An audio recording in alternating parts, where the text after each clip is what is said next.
Na štai, ir pagaliau mano biuras pilnai yra įrengtas, tai aš sėdėsiu keleivio pusėje, tai pradėsim nuo dešinės. Tai dešinėje šis mažiukas kompiuteriukas man rodys, bus kaip atsarginis odometras ir kompasas.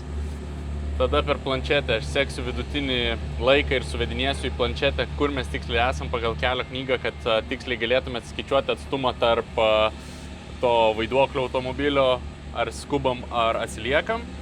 Tada čia yra pagalbos blokas, tai tikėkime, jo mums nereikės pasinaudoti nei dėl mūsų, nei dėl kitų. Čia toksai kaip Lego kaladėlė, tai yra pultelis valdyti planšetę. Tada čia žinoma yra kamerytės dvi, kad jums vaizdų duotume. Tripis tai yra kaip elektroninis navigatorius, tai eis čia roadbookas ir tuo pačiu šiek tiek informacijos šone rodo, va taip pat atstumus, dar kažką greitį.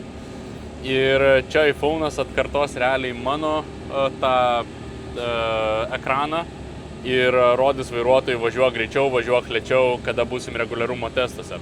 Tai va šitiek pat įrangos turim viduje automobilio, tai viso kokie čia 5-6 ekranai, kuriuos reikia sekti, juos reguliuoti, kad gerai pasirodyt Dakar Classic.